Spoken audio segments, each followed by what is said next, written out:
In this episode of the Nurse Practitioner Podcast, Dr. Efrat LaMandre discusses bridging the RN-NP gap. Dr. Efrat LaMandre is a public speaker and best-selling author with over 5 million followers on various platforms. Dr. Efrat LaMandre, or Dr. E as everyone calls her, is a medical disruptor, disrupting and reshaping healthcare. Dr. E is a trailblazer in nurse practitioner education, spearheading EG Prep, an innovative company dedicated to equipping nurse practitioner students with the clinical confidence needed for excellence in primary care. Through EG Prep, Dr. E offers a comprehensive program that bridges the gap between academia and practice. In addition, Dr. E owns and operates EG Healthcare, a medical practice serving over 20,000 patients across pediatric, adult, and geriatric spectrums. She also founded Hawk Scribes, a medical scribe company to help providers focus on their patients instead of their charts. Dr. E's influence extends to her local community as well, as she serves as the chair of the Staten Island Hospital Board of Trustees and is also clinical faculty at Wagner College. Thanks so much for joining us today, Dr. E. Oh my goodness, it's a pleasure to be here. Thank you. First, why is this even a topic of discussion? I love this question of why this is even a topic of discussion, because the title itself, right? It's a heavy title, Why the Seamless Transition into NP Role Matters. I couldn't figure out a catchier title, but the reason this is really important is because we have a national crisis that's happening right now and only getting worse, which is the primary care shortage. We have many physicians retiring, not enough new doctors stepping in to replace them. So we have this widening gap, this primary care shortage nationwide, which is resulting in limited access to care, increased wait time. It's straining the entire healthcare system, especially in underserved areas. So now we have NPs who are stepping up to fill this critical gap with their advanced training, their ability to provide comprehensive care. NPs are taking on more and more PCP roles, which, yes, improves access to healthcare, again, reduces the wait time, ensures that patients receive services. Nurse practitioners have become crucial to our national healthcare system, especially when it comes to tackling this primary care shortage. As I said, NPs are well prepared to handle a wide range of patient needs, from preventative care to chronic conditions. But it's not just about filling the gaps, it's also about enhancing the quality of care, because NPs bring a different approach to primary care, a comprehensive approach that covers diagnosis, treatment, follow-up. And this is especially important for our elderly population and for those living in underserved communities. And studies have shown that nurse practitioners help keep healthcare costs down by providing effective and efficient care. So not only are we filling this gap, we're actually improving costs, improving outcomes. As our population grows and as this shortage increases, the role of NPs becomes integral. They're not just supplementary. They don't have a supplementary role. They are central to the delivery of healthcare services. So it's critical that we ensure that our NP students step into this role, because this role has become more important than ever. With this impending shortage, how many NPs do we have and how many are expecting to graduate? Right now, we have over 385,000 NPs licensed across the country. And that's a huge testament to the vital role that they play in our system. And each year, we're seeing about 39,000 new NPs stepping up right out of school. So if this trend holds up, we're expected to welcome about 195,000 to 200,000 new NPs over the next 5 years. And as I said, this influx is crucial, not just to fill the gaps, but especially in primary care, but to also to enhance the quality of primary care available to communities across the country. Will this be enough to manage the shortage? So with this 39,000 new practitioners graduating each year, we are making good strides in addressing the primary care shortage, right? This influx of new NPs is a beacon of hope, but let's be clear, it's not a magic bullet. The healthcare landscape is complex. And while these numbers are promising, they alone are not going to solve the shortage that we have, right? Because you want to think about it. Our population is growing. Our population is aging. Healthcare needs are becoming more complex. And at the same time, we have all these seasoned professionals who are retiring. The Bureau of Labor and Statistics projects an incredible 52% growth in the demand for nurse practitioners from 2020 to 2030, which means that even with about 200,000 NPs about to enter the field over the next 5 years, we're still going to have not enough. We still have our work cut out for us. So we need to keep pushing for more educational opportunities, broader scopes of practice, better integration of NPs into primary care roles, especially in underserved areas, because it's about building a robust workforce that's ready and able to meet the diverse needs of our communities. So we have a shortage, and we have NPs who are going to fill this shortage, yet not every NP that graduates actually works as an NP. I believe this is referred to as the RN-NP gap. Can you speak to that? Yeah, we've got like a real issue here because we're training more nurse practitioners than ever. But when they graduate, not all of them are stepping into these roles. And there's a few reasons of why this happens. This is what we're talking about when we say the RN-NP gap. So for some, depending on the state, it's a scope of practice issue, right? So in some states, the rules are just so tight, NPs cannot practice independently, whether that's if it's physician oversight.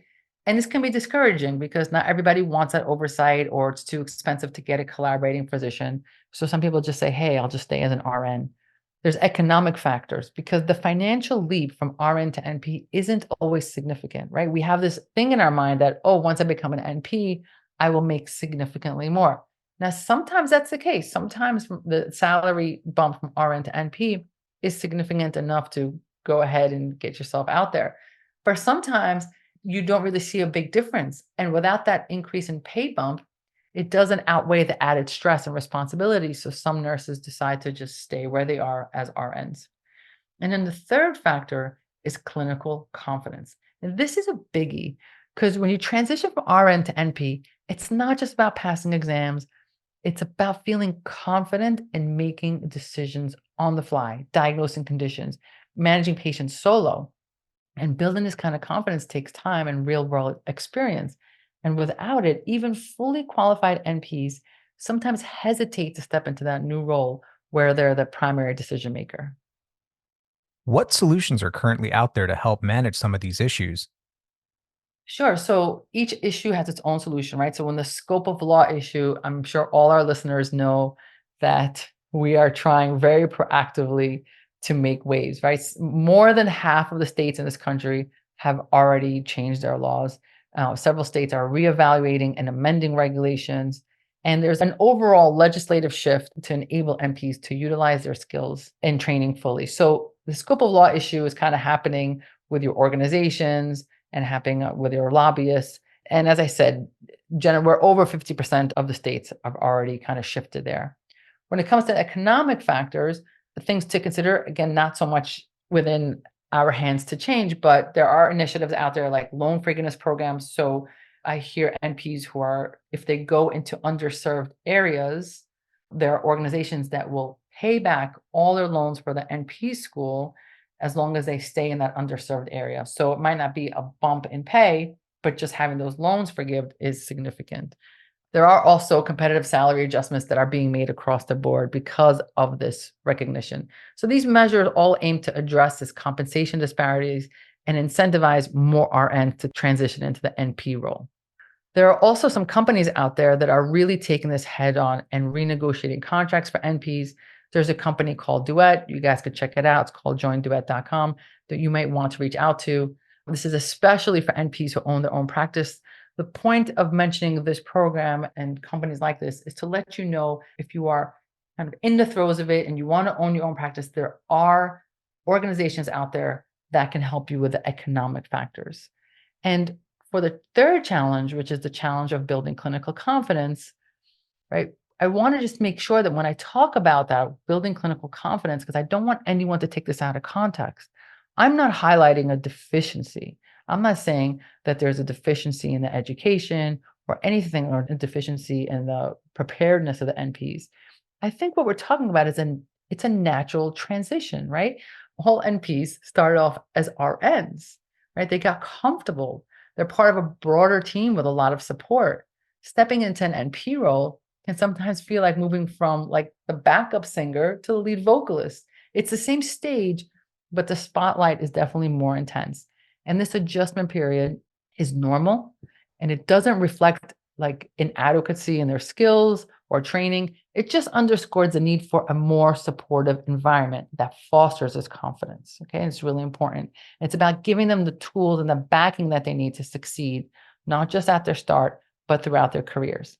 So I own a company called EG Prep Education, which I'll talk about in a moment. And it's a company that is designed to help build that clinical confidence, to help bridge this gap. We provide targeted training that reinforces what NPs know, what they learned in school, and we teach them to extend it into practical application. And all of it is about transforming that knowledge that you learned in school and transforming it into how to act with confidence using that knowledge. And this support is crucial for NPs to not just perform, but excel in their roles and ensure that they can provide the best care possible. Right. So I just want to make sure that we frame this discussion of clinical confidence as to what it truly is, which is it's a fundamental part of growing and advancing in the healthcare field, which ultimately benefits everyone, especially the patients. Can you tell us a bit more about this company, EG Prep Education? Sure. So EG Prep Education, egprep.com, it's a company that I own and founded. And it's because I know this issue exists because I lived it, right? I went from RN to NP and I wished I had the support needed to gain the clinical confidence. I was a great student. I was a great nurse.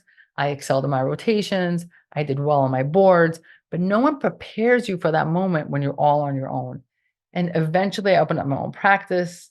And then I started mentoring other students. And I discovered that this was not just my experience. This is something that so many NP students contend with. And so initially I trained them one by one. And then I realized that I need to create EG Prep and create a curriculum that is designed specifically to build clinical confidence, right? We're not going to reteach you everything. You did wonderfully on your exams. I need to help you build that confidence. What's different about this curriculum as compared with other NP prep courses out there? Oh, that's such a good question. So there are a lot of great companies out there. And what I've discovered is that there is this missing piece. So on the one hand, there are a lot of programs to help students pass the test, which is important and necessary.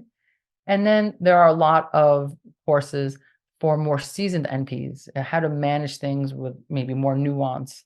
But there seems to be this niche right here of students who are either just graduating or about to graduate. And they don't just need test prep, right? They need this clinical confidence piece. And also, by the way, this is not just for students. Sometimes we have NPs who maybe took a break to have a family, or maybe they have been specializing in dermatology for a while and they want to come back in and they don't want to relearn everything. They just want to get that, that feeling that they're riding that bicycle again, right? That confidence again. So we created a robust library of videos that are specifically designed with this issue of clinical confidence in mind, right? There is such a need for this that several institutions have made our courses mandatory for their students in an effort to help bridge this gap. And they actually, many of them have tied it to at the same time that the students are in the clinical rotations so that they can practice this newfound clinical confidence during the rotations. So what makes these courses unique is that every lesson is practical. It focuses on the chief complaint, right? That's because that's what you have to deal with. When a patient doesn't come in and say, I'm having a heart attack, sometimes, but they usually say, my chest hurts. And then you have to figure out, does this chest hurt mean I have to send you to the ER? Or does this chest hurt mean I have to give you a Tylenol, right? So that is where the clinical confidence comes in. It's like, ooh, what do I do? How do I manage it? So each course is designed around a chief complaint that the NP has to figure out in a matter of minutes, a matter of seconds. Is this the chest pain I can send home? Or is this the chest pain I need to send to the ER? And that's a lot of information to assimilate all in one moment. So you could have done great on your exams, but to assimilate all that information and make that decision is a different skill set. And our courses help the NP learn clinical reasoning to make this type of determination. We use a unique formula that we have our students apply again and again and again to each chief complaint to help the NP learn a method of medical decision-making that can be used every patient, every time. You performed a pilot study on the efficacy of EG Prep, especially as it relates to its impact on DEI. Can you explain what any of this has to do with DEI?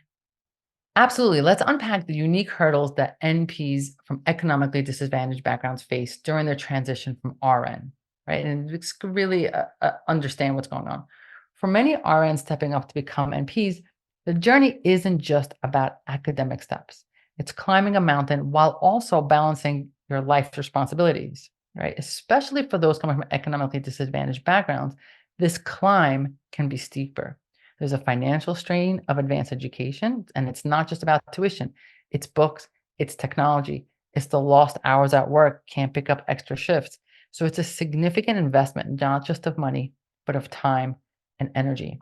And these aspiring NPs might find themselves hitting barriers when it comes to accessing resources they need, whether it's advanced training programs, something as simple as stable internet connection for online classes, and support systems.